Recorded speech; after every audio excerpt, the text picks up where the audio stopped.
Olá, estamos iniciando mais um programa Conhecendo o Ministério Público. No momento em que se debate a tramitação em Brasília do projeto 10 medidas de combate à corrupção, o Ministério Público Gaúcho aprimora o enfrentamento a esse crime que está enraizado no país. Para abordar o tema, convidamos o coordenador do Centro de Apoio Civil e de Defesa do Patrimônio Público, promotor de justiça José Seabra Mendes Júnior. Doutor Seabra, quero dizer que é um prazer tê-lo aqui conosco no programa. No ano passado, doutor Seabra, no final do ano que passou, o Ministério Público Gaúcho fez um grande evento sobre a ação pela integridade. Foram firmados, na ocasião, vários documentos de comprometimento de combate à corrupção. Eu gostaria que o senhor iniciasse falando justamente sobre esse evento no Ministério Público Gaúcho. Bom, esse evento ele começou a ser gestado nas reuniões mensais da Rede de Controle da Gestão Pública. Essa rede é integrada por órgãos e instituições que trabalham no controle interno e externo da administração pública. Então, nós temos ali Ministério Público Federal e Estadual, Tribunais de Contas do Estado e da União, controladorias do Estado e da União, enfim, uma série de órgãos.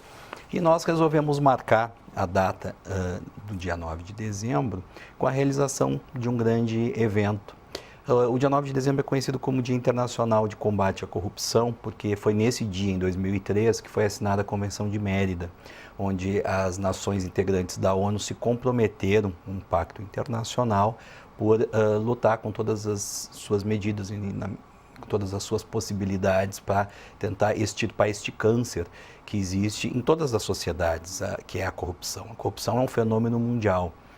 Acredito que no Brasil ela acaba se acentuando por conta de um histórico que nós tivemos por muito tempo de impunidade, que acredito que a Operação Lava Jato começou a modificar. Então esse evento, no dia 9, ele foi concebido na modalidade de painéis, foi um grande seminário, onde foram discutidas as diferentes formas de prevenção e combate à corrupção. E, além disso, foram assinados documentos, como tu bem disseste. O Ministério Público assinou o seu provimento, a sua normativa interna de regulamentação da lei anticorrupção, assinou também um termo de cooperação com a Procuradoria-Geral do Estado, de intercâmbio, de auxílio recíproco nas informações sobre as investigações atinentes à improbidade administrativa. E também assinou um termo de cooperação com o Tribunal de Contas do Estado e com a FAMURS, a nossa Federação das Associações de Municípios. Isso porque nós vislumbramos a necessidade imediata de regulamentação da lei anticorrupção. E então a Federação dos Municípios se comprometeu em buscar no prazo de 180 dias a sensibilização de todos os municípios para que cada um regulamente no seu âmbito interno a lei anticorrupção, ao passo que o Ministério Público e o Tribunal de Contas do Estado se prontificaram a fornecer capacitação para os servidores dos municípios a fim de que eles possam atuar nos processos administrativos de responsabilização das pessoas jurídicas. O senhor fala em regulamentação. E aí eu gostaria que o senhor explicasse aos telespectadores, porque nós temos uma lei anticorrupção, que é de 2013, mas ela precisa ser regulamentada. Explique isso, por favor. Exato. Até 2013, nós tínhamos algumas modalidades de responsabilização daqueles agentes envolvidos com a corrupção. A mais conhecida é a Lei da Improbidade Administrativa, a Lei 8429 de 92, mas que tem no foco o agente público. Então, sempre que há uma situação de corrupção, de lesão aos cofres públicos que envolve um agente público, nós vamos lá utilizar a Lei da Improbidade Administrativa. Mesmo quando há um terceiro particular que é beneficiado. Ele é responsabilizado também na condição de terceiro, mas eu preciso ter um agente público no foco daquele ato de corrupção. Se eventualmente existe uma lesão à administração pública, mas não houve participação de agentes públicos, aí eu não posso invocar a Lei da Improbidade Administrativa. Até 2013 nós tínhamos uma lacuna em relação a isso, porque não existe corrupção sem um corrupto e sem um corruptor. O corrupto, em regra, é alguém que integra a esfera da administração pública e que eventualmente recebe algum tipo de vantagem indevida para beneficiar a terceiros ou para permitir a prática de determinados atos. Já o corruptor, em geral, vem da esfera do setor privado.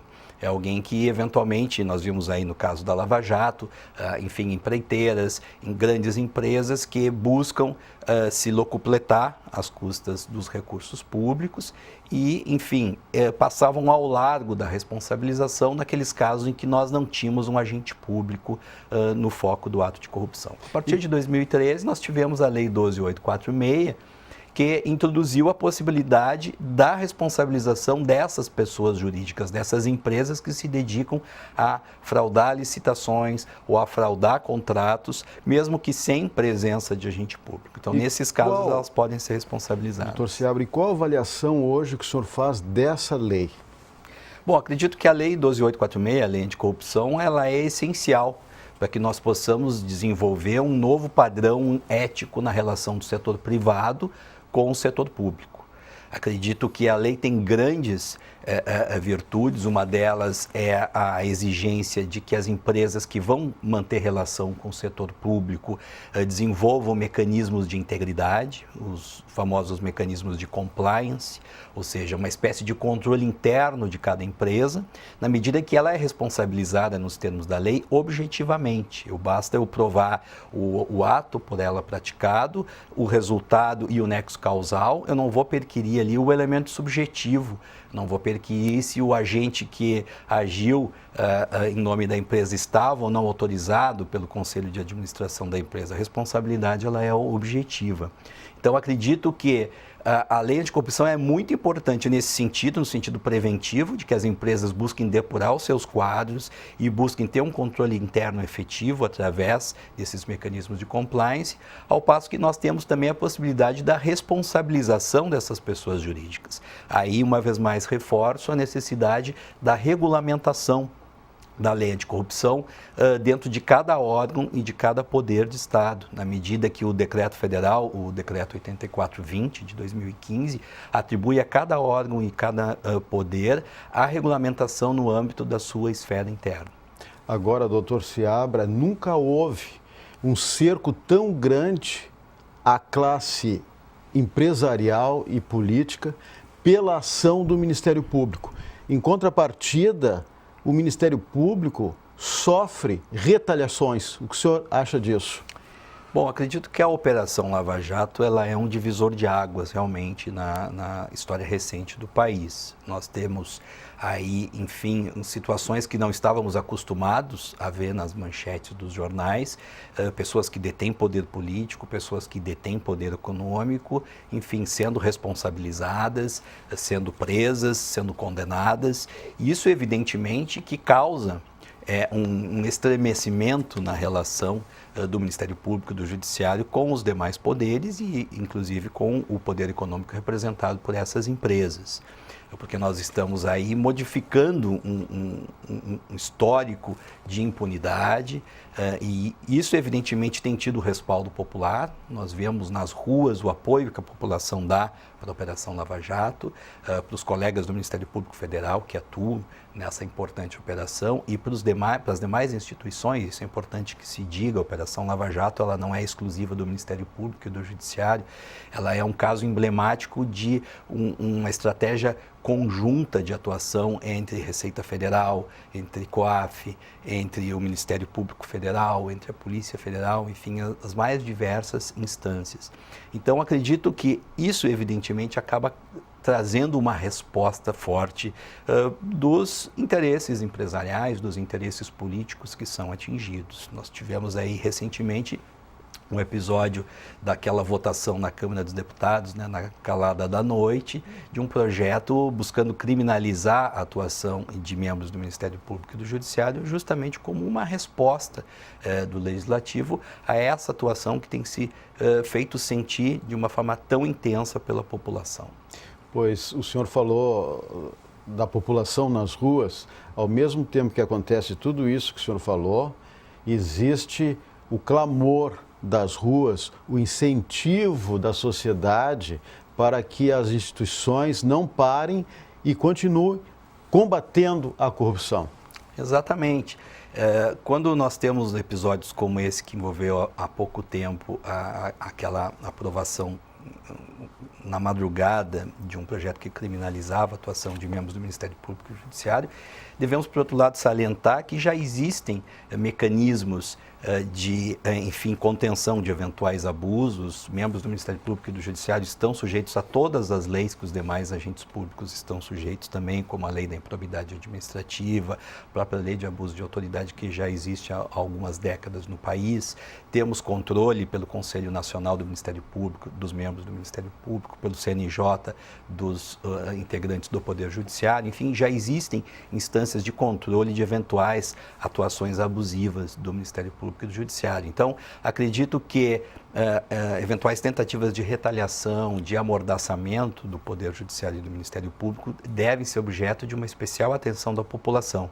População que abraçou a causa das 10 medidas. Nós tivemos mais de 2 milhões de assinaturas nesse projeto de lei de iniciativa popular e o projeto foi totalmente modificado na Câmara dos Deputados. Mas acredito que a população está atenta, nós temos visto mobilização nas ruas, nas redes sociais, estão todos acompanhando de uma forma muito intensa essa movimentação em Brasília e esperamos que, enfim, toda aquela ideia inicial que se tinha de que as 10 medidas contra a corrupção de fato refletissem a vontade popular de mecanismos mais efetivos no combate à corrupção, possa ainda ser revertido lá em Brasília e que nós tenhamos aprovação, pelo menos, da maior parte daqueles projetos que constituem o pacote das 10 medidas. Na sua avaliação, a Lava Jato está sendo o caminho para que as estruturas públicas sejam depuradas? Acredito que sim. Como eu falei anteriormente, nós temos aí um divisor de águas, nós rompemos algumas barreiras. Alguns anos atrás, ninguém acreditaria que altos empresários, enfim, que altos integrantes das mais diferentes esferas de poder público estariam segregados atrás das grades ou estariam sendo responsabilizados por atos de corrupção. Então, nós já rompemos essa barreira e acredito que a atuação conjunta que a Lava Jato mostra que é possível entre Ministério Público, entre Polícia, entre Receita, ela tem sido utilizada também de modelo para atuação pelos Ministérios Públicos estaduais. Nós temos aqui no Rio Grande do Sul mesmo diversos casos de êxito em investigações, em atuações do Ministério Público em parceria com o Tribunal de Contas, com a CAGE, enfim, com os órgãos integrantes da rede de controle. E esse é o nosso grande desafio, cada vez mais poder atuar de uma forma conjunta, com estratégias previamente estabelecidas para que possamos, fortalecendo essa união entre os órgãos integrantes da rede de controle, ter mecanismos mais eficazes de combate à corrupção. Agora, essa atuação afinada em rede com outros órgãos é essencial para se combater a corrupção no país. Inclusive, um procurador da República que esteve aqui em Porto Alegre, no seu evento promovido pelo Centro de Apoio Cível, comentou essa questão da atuação afinada entre as instituições. Exatamente, né? Nós não podemos aí, enfim, ter vaidades que esta ou aquela instituição vai capitanear a luta contra a corrupção no país. Somente o esforço conjunto de todas as instituições é que pode, de fato, trazer resultados efetivos na prevenção e no combate à corrupção. É importante que a gente diga, né, Marco, que existem instâncias de controle. Quando nós falamos dessa estratégia de atuação conjunta permanente, nós estamos falando daqueles órgãos que integram controle interno e controle externo. Mas tem uma instância muito importante também no controle da corrupção. E quando eu falo controle, eu não falo só no combate daquela corrupção já ocorrida, que enfim deve ser objeto da repressão estatal, mas também na prevenção. E essa instância é o controle social. O Ministério Público tem desenvolvido uma série de trabalhos, uma série de projetos no sentido de incentivar o controle social, que nada mais é do que um controle permanente da sociedade sobre os atos da administração pública em todos os segmentos, em todos os poderes, em todos os órgãos de Estado. Nós temos aí uma legislação bastante importante nesse sentido de trazer a população para perto do controle da administração pública. Um exemplo é a Lei de Acesso à Informação. Hoje todos os órgãos e poderes têm a obrigação legal de disponibilizar no portal da transparência todos os seus atos, pertinentes à gestão de pessoal, pertinentes a licitações, a contratos, isso em tempo real. Então, nós viabilizamos o controle concomitante da administração pública. Cada licitação que é aberta, ela tem que estar disponibilizada no portal da transparência. Então, a sociedade se organizando, ela tem plenas condições de exercer um controle talvez até mais eficaz que o controle que é feito hoje pelas instituições. E como fazer esse controle social, doutor Seabra? Porque a gente vê por aí que muitas empresas, instituições, às vezes não estão preparadas, né? Aí quando chega-se para pedir uma informação, não se tem informação. Qual é o caminho para se concluir isso, o controle social, a transparência? Bom, nós temos, vou te dar um exemplo, um projeto que nós estamos já trabalhando no âmbito do Ministério Público Estadual, que é a capacitação do controle social nas escolas. Dentro das escolas nós temos os conselhos escolares, que são formados por representantes dos profissionais que trabalham na escola, dos professores, dos pais de alunos, enfim. E esses conselhos acabam sendo instituídos, mas de uma maneira muito formal e sem que as pessoas saibam exatamente qual é o seu papel. Então nós estamos trabalhando junto com a Controladoria da União, com a CAGE também e com voluntários do Conselho Regional de Contabilidade que estão capacitando as pessoas integrantes desses conselhos escolares. Então, uma palavra essencial no controle social é a capacitação. Nós precisamos que as pessoas não tenham só vontade de trabalhar nesse tipo de controle, mas que elas saibam exatamente como exercer esse controle. Então, no momento que eu tenho um conselho escolar, por exemplo, capacitado e com vontade de fazer a fiscalização, nós teríamos uma fiscalização muito mais efetiva com relação à destinação das verbas que são utilizadas para a merenda escolar, para o transporte escolar. Da mesma forma, em relação à lei de acesso à informação, se nós temos, enfim, associações de pessoas que se organizam e que buscam a capacitação para fazer um trabalho de controle social, um exemplo é o que é feito pelo Observatório Social do Brasil, que, através de seus voluntários, examina todas as licitações e os contratos que são feitos pela gestão pública nos municípios em que existem esses núcleos do Observatório.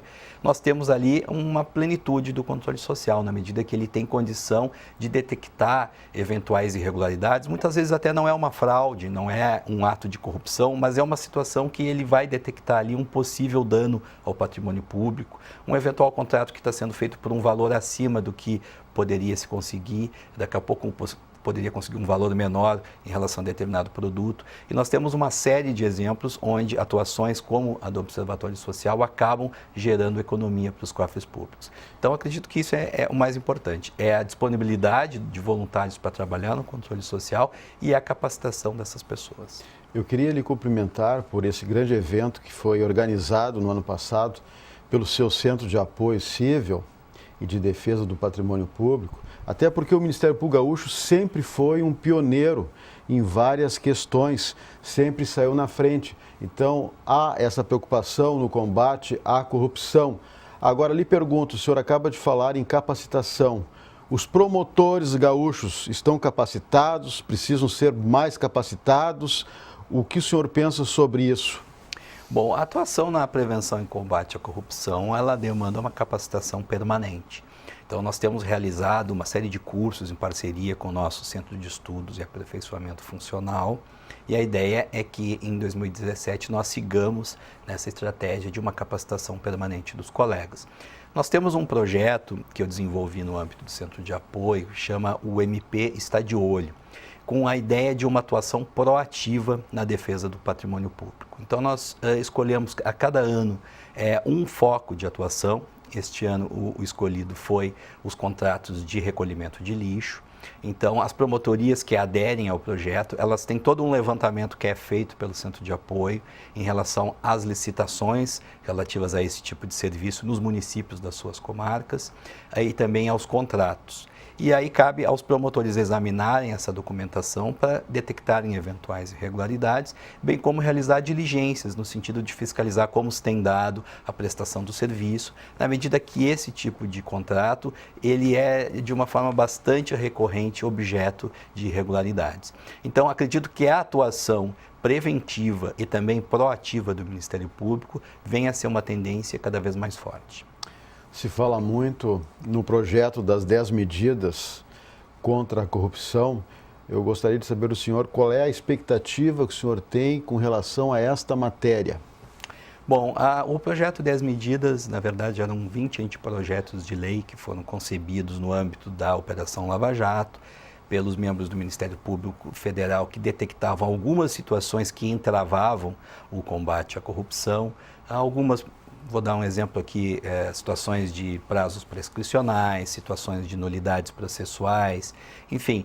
Então, a partir dessas constatações na prática, os colegas do Ministério Público Federal elaboraram esses 20 anteprojetos e aí lançaram para a sociedade, e a sociedade abraçou esse projeto. Esse projeto não é mais do Ministério Público, não é de nenhuma instituição, é um projeto da sociedade brasileira. Mais de 2 milhões de pessoas assinaram, convictas de que estava ali um caminho para permitir cada vez mais uma atuação eficaz no combate à corrupção. Então, eu acredito ali, evidentemente, essas medidas têm que ser debatidas. Não sei se é o caso de aprovar todas ou não, isso vai ser um debate nacional que tem que se estabelecer, mas, acima de tudo, é importante que isso seja discutido. Nós tivemos algumas audiências públicas realizadas sob a presidência do deputado Onyx Lorenzoni, mas acredito que ainda há um espaço grande para debate. É importante que isso seja discutido por todos os cidadãos, porque algumas medidas ali de fato são bastante importantes, né, no sentido de destravar o processo criminal, o processo da improbidade administrativa, permitir alguns institutos, como por exemplo o confisco de bens, a criminalização do enriquecimento ilícito de servidores. Enfim, acredito que existem propostas muito boas ali, que devem ser objeto de um amplo debate, e espero que sim, que possam em breve ser integradas ao nosso acervo de legislação, para que possam ser utilizados como instrumento efetivo no combate à corrupção. Nós estamos chegando ao final do nosso programa, doutor Seabra, mas o senhor ainda tem 2 minutinhos para as suas considerações finais, inclusive para falar sobre os seus futuros projetos. Ok. Eu acredito que a minha palavra final nesse momento seria instigar o cidadão brasileiro a cada vez mais participar dessa esfera tão importante que é o controle social.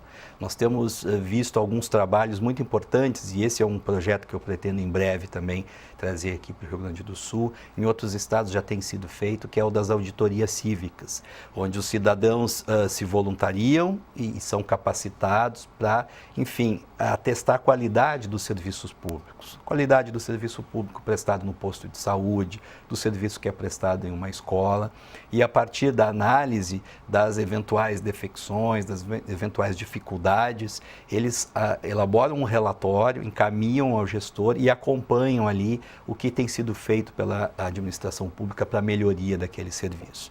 Então, acredito assim, em termos de instâncias de controle da corrupção, com certeza a mais importante é o controle social, porque nós temos aqui a possibilidade de milhões de cidadãos brasileiros acompanharem em tempo real tudo aquilo que a gestão pública vem fazendo e venham a cobrar dos administradores cada vez mais eficiência. Eficiência é um princípio constitucional da administração pública. Então, não é uma qualidade que o gestor tem que ter. Na verdade, é uma obrigação a eficiência. Então, nós temos cada vez mais que estar atentos à prestação dos serviços públicos, à lisura e transparência nos atos da administração pública, e nesse sentido é o meu convite, para que todos os cidadãos cada vez mais sejam participativos e sejam agentes de transformação social com uma participação efetiva no controle da gestão pública. Só para encerrar, como o cidadão que está agora nos vendo pode, se ele sabe de alguma coisa, de algum ato de improbidade, de corrupção, comunicar isso ao Ministério Público? O Ministério Público aqui no Rio Grande do Sul tem o seu site, né, www.mprs.mp.br, que tem ali todos os canais de comunicação, temos a nossa ouvidoria e cada promotoria de justiça também está sempre com as portas abertas para receber qualquer tipo de denúncia em relação a atos de corrupção. Ok, promotor de justiça José Seabra Mendes Júnior, que coordena o Centro de Apoio Civil e de Defesa do Patrimônio Público do Ministério Público Gaúcho. Mais uma vez, eu agradeço a sua participação no programa, a sua gentileza em aceitar o nosso convite. Muito obrigado, Marco. Se você tem críticas, sugestões, mande um e-mail. Mande um e-mail para o endereço eletrônico que está na tela. Lembramos também que esse quadro poderá ser revisto em nosso canal no YouTube. Na próxima semana, voltaremos com mais um assunto de interesse da sociedade no programa Conhecendo o Ministério Público. Até lá!